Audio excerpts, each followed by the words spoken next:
I'm Glenn Moore here on Cleveland.com, and now speaking with a wrestling legend, WWE Superstar, former commissioner, champion. Just repeat legend. Repeat legend again. That sounds good. All right, here in Cleveland, Ohio, right here. Right here. Don't steal my cheap pop, okay? We're here in Cleveland, Ohio, obviously for SmackDown. But I want to talk to you about your new book that came out. I have it Sure, right yeah. here. Oh, man. The Most Miserable Christmas. And There we go. I think we can see it now. first question is, why The Miz as the, I won't say bad guy, but as the bad child? Yeah, he's a terrible child in this, but he has a couple redeeming qualities, as we find out. This was a book that was based on my son Mickey when he was 3 years old. It was 8 years ago, when he did not want anything for Christmas because he said he had enough.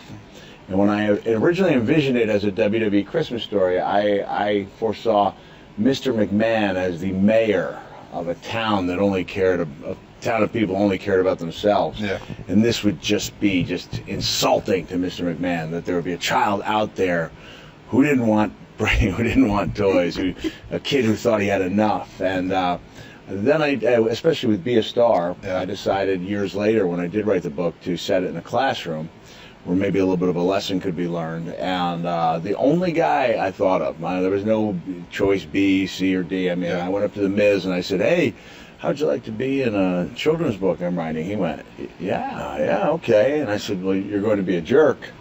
And he said something like, "Well, even better, you know." Yeah. So he really makes a wonderful, miserable jerk. And it fits in because The Miz, miserable, you have the M-I-Z, so it fits perfectly. Excellent. Yeah, that was in the plans. That wasn't just happenstance. All right, before I was waiting for you to There come are down. there are no circumstances when you're a New York Times #1 best-selling author. You don't, Well, 5-time best-selling, Right. 2-time at number #1. one. Yeah, That's right. Can't forget Just that. in case you're checking my credentials out. All right, we're in Cleveland, Ohio, and I was waiting for you. A tweet came out from you saying that you're going to find the Boiler Room. Obviously, a big match, you and Undertaker. I forget how many years ago that was. 1996. 96, so 16 years ago. So it has to be special coming out here in Cleveland, one of your big matches. Oh, yeah, but you guys keep changing the name of the arena on me. That's the only thing for a guy like me. I keep, And then it yeah, was the Gun Quicken Arena. Loans. Yeah, it's tough for me traveling and trying to go to the same arenas that didn't have corporate sellout names. You sold out. You sold out. But I did. I found it. And I remember one time X-Pac and I were able to journey from the arena to Jacobs Field through tunnels, and we were able to watch a couple of innings of Yankees-Indians playoffs. Oh, wow. Very exciting, either 96 or 97. Yeah, I think it was 97 because I think the Indians lost 96 to the Orioles. All right. Last night, my good buddy Jerry the King Lawler, actually sent him a text before I was going to talk to you, came back. But That's right, because Lawler loves Cleveland. Oh, he loves the Indians and Browns. So He was therefore, usually if you said my good friend, I'd question that. But if you're in the media and Jerry is he's just such a passionate Cleveland fan, I'm going to take you at your word that he's your friend. here. I can get the phone and I can show you a text. I believe you. But A stalker might have that same text number. It's not there's all these texts from me to him, no Okay. response. But he, obviously coming back last night, very emotional. 2 months ago, suffering the heart attack. But, just talk about him coming back and just the backstage and whatnot with him returning. Yeah, it wasn't such a big deal. No, I'm kidding. It was awesome to see Jerry. I mean, everybody was thrilled to see him. Yeah. He'd come back to one of our house shows in Memphis, but a bunch of us hadn't seen him, and he and I traded stories, believe it or not, about the war between the Cola Santa Clauses. The 50s, where Pepsi decided they weren't going to just take the Coca-Cola Santa Claus thing lying down. Coca-Cola had Hadden Sunbloom, creating like that prototypical, Santa, and then boom, Pepsi comes firing back with Norman Rockwell, America's most beloved illustrator. So these are the things that wrestlers talk about after one of them has suffered a near-death experience. Because he's a big Coca-Cola guy. He's a big collector. But he loves Rockwell, so... In Lawler's, in his Christmas room, it's all Coca-Cola Santa Claus except for the Norman Rockwell stand-up. Yeah.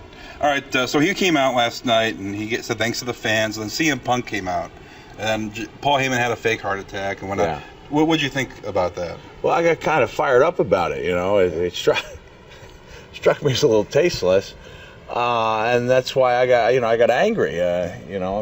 It was pretty emotional because Jerry the King Lawler was dead, clinically dead, and he through the fact that it happened. It transpired within 30 seconds of where top-notch medical service available.